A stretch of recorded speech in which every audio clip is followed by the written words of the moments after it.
नमस्कार। गणित की इस कक्षा में आप सभी विद्यार्थियों का हार्दिक स्वागत है। मैं हूं आपके साथ सत्यपाल। आज हम सिद्ध करने वाले हैं कक्षा 9वीं का एक महत्वपूर्ण टॉपिक। कक्षा 9वीं के लिए ही नहीं बल्कि एक ऐसा स्टेटमेंट है जो हर कक्षा के लिए उपयोगी है। और आप देख रहे होंगे कि यहाँ पर जो है लिखा हुआ है, त्रिभुज के तीनों जो कोण है उनका जो योग है वो 180 होता है या संपूरक होते हैं। त्रिभुज के तीनों कोणों का जो योग है वो संपूरक होता है, ऐसा हम आज प्रूव करने वाले हैं।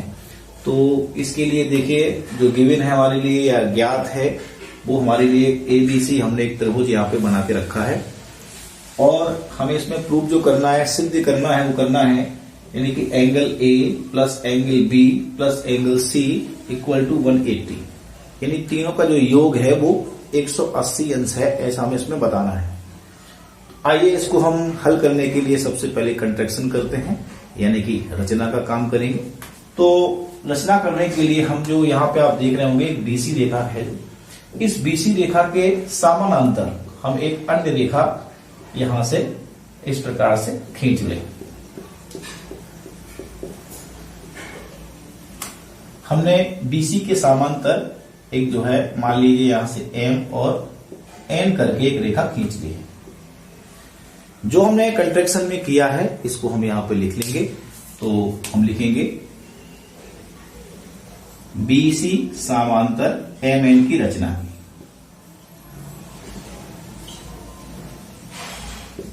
ये हमारा कंट्रैक्शन का काम हो जाएगा। आइए अब हम इसको प्रूव करते हैं।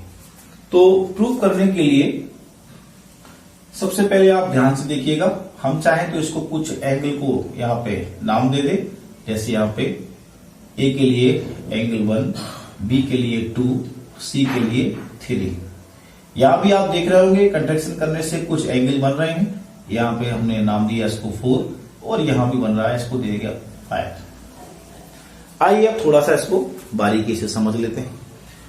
तो सबसे पहले देखिएगा, चूंकि हमारे लिए कुछ नहीं है, केवल क्या दिया गया है, एक जो है ट्राइंगल दिया गया है ABC और कुछ नहीं इसके अलावा।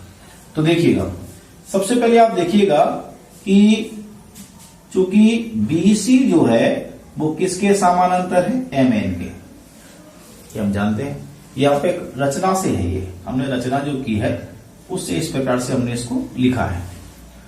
तो देखिएगा BC MN के समांतर है और आप इसमें देख रहे होंगे AB जो है ये क्या है, इसकी एक तिर्यक रेखा है। तो आप इसमें लिख सकते हैं वह, यहां लिख दीजिए नीचे, वह AB तिर्यक रेखा है।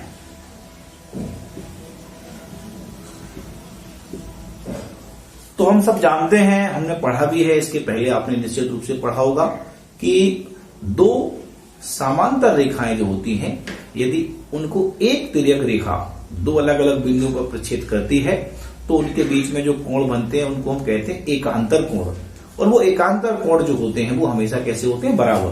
तो यहां देखिए BC MN के समांतर है और AB इनकी तिर्यक रेखा है, इसलिए कोण नंबर जो आपका 2 है और कोण नंबर यहाँ पे 4 है, ये दोनों एकांतर कोण बनाएंगे। इस प्रकार से आप समझ सकते हैं। देखिएगा ये देखिए, तो यहाँ पे दो एंगल क्रिएट हो गए। ये जो बनते हैं कोण वो एकांतर कोण होते हैं।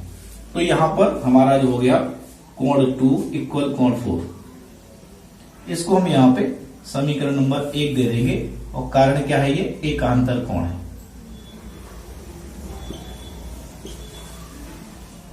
इसी प्रकार और देखिएगा आगे, इसी प्रकार से आप इसमें भी देखिएगा कि BC MN के समांतर है, BC समांतर MN। वाह, यहां आप देख रहे हैं कि AC तिर्यक रेखा है, AC तिर्यक रेखा है। कारण वही है, कंट्रैक्शन हमने किया है, रचना की है, उसी के कारण ये है। तो यहां भी देखिएगा जो दो एंगल क्रिएट हो रहे हैं, आपने देखा होगा यहां पे जैसे हमारा 4 और 2 हो रहा था, इसी प्रकार से यहां भी देखिए 3 और 5 मिलकर के जो है एकांतर कोण का निर्माण कर रहे हैं। इसलिए हो जाएगा हमारा कोण 3 इक्वल कोण 5। ये भी क्या हो गया, एकांतर कोण। इसको आप जो है समीकरण नंबर 2 दे दीजिए। अब आइए चलते हैं ऊपर। एक जो है आपको देख रहे हैं एक सरल रेखा खींची हुई है। तो सरल रेखा पर जितने भी कोण बनते हैं आप सबको पता है कि एक सरल रेखा जो होती है वो 180 अंश का कोण बनाती है।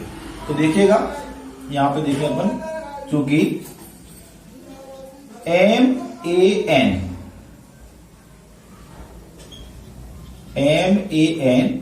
एक सरल रेखा है। हम देख रहे होंगे सरल रेखा है।